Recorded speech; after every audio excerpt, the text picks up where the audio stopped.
Hey guys, what is going on? I wanted to show you guys a neat little power supply I found, so I figured I'd make this quick little video. So if you're building a high-end PC with no compromises in a small form factor, a little bit of a niche, but this product might just be perfect for you. So what I have here today is the SilverStone SX1000-LPT. And as you can probably tell from the name, this is a 1000 watt power supply. But what makes it special is the fact that it's in an SFXL form factor, which to my knowledge is the largest capacity power supply you can get in such a form factor. So yeah, let's go ahead and take a look and see what it's like.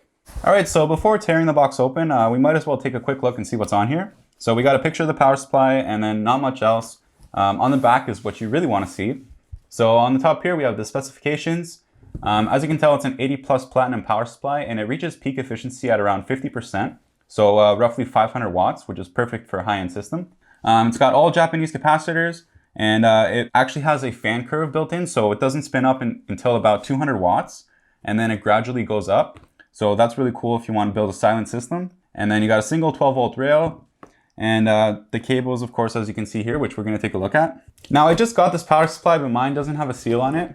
So that's kind of weird, I guess, but let's go ahead and open it up. All right, so here you got the manual, another manual, warranty information. All right, let's get straight to it. Okay, it is quite heavy, which is good.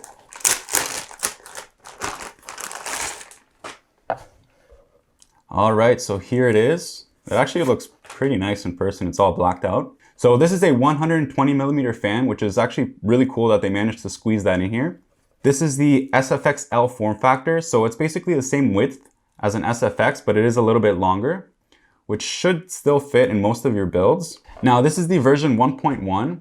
I did read some reviews online that people had issues with the version 1 where the fan curve wouldn't spin properly. It would be really inconsistent. So something to keep in mind, but hopefully they fixed it by now. But yeah, really nice looking. So let's see what else is in the box. All right, we got a bunch of cables here. So here is the power cord, pretty thick. I don't know what gauge it is, but it does seem really thick. So that's kind of cool. So it actually took me a few minutes to organize the cables, but I'll show you guys what we got. So it's a 24 pin cable. You also get two 8-pin EPS cables for the CPU. Really nice touch in case you want to overclock. And you also get 3 separate cables for the graphics card. So these are all 6 plus 2 and you get total of 6. So 6 8-pins for your graphics card. And then you also have 2 separate cables for SATA and each one has 4 SATA plugs.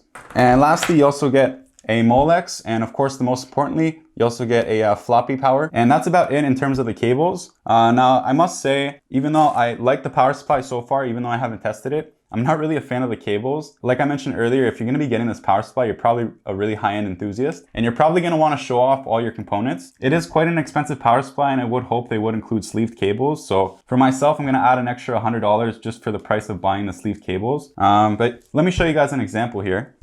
So this is a cable from the Corsair SF750, and as you can see, it's all nice and sleeved. Comparing it to this over here. So as you can see here, quite a difference in my opinion. Let me know what you guys would pick. All right, so before I plug it in, I really want to test it out and check out the fan curve and see how loud it is. Before doing so, I just wanted to give you guys a quick size comparison versus the SF750, which is probably the other power supply you might be considering. So here is the length difference. As you can see, the width is exactly the same. So let me just take my professional ruler here and measure the difference. All right, so it is exactly 3 centimeters longer than the SF750. So honestly, that's still really good. For pretty much any cases that support an SFX power supply, this should fit, although definitely double check it. But yeah, I'm gonna go ahead and plug it in and see how it runs. So let's check that out.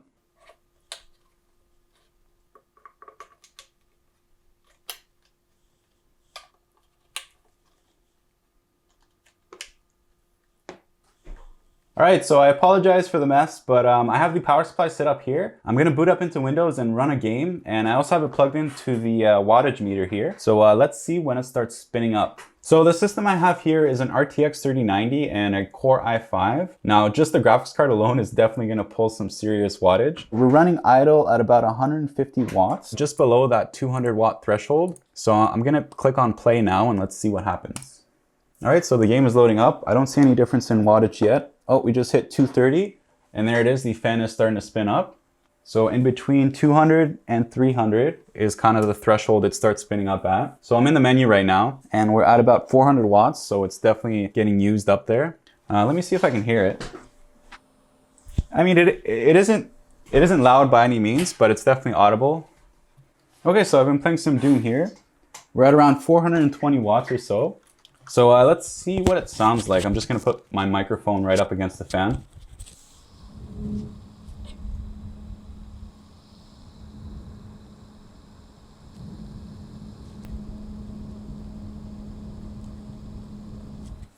Definitely not the loudest part in the system. So yeah, so far really happy with it. Let's see how it holds up in the long run. I'm gonna close the game and see if it starts spinning down. Yep, so there it is. As soon as it starts going below 250 watts or so, the fan starts spinning down. So everything seems to be working properly for now. But yeah, thanks so much for watching that little test, guys. All right, so the SilverStone SX1000-LPT. This is definitely a niche product for the high-end enthusiasts, so I'm not too sure if they're going to be making many of these, but I was lucky enough to grab one, and so far I really like it. It seems to be working great, but I will definitely post an update if I find anything new or interesting about it. If you'd like, also stay tuned. I'm going to be posting a build using this power supply soon, so definitely check that out. But yeah, thanks for watching this short clip, guys. I hope you enjoyed it. Feel free to leave any questions, and I will see you on the next one.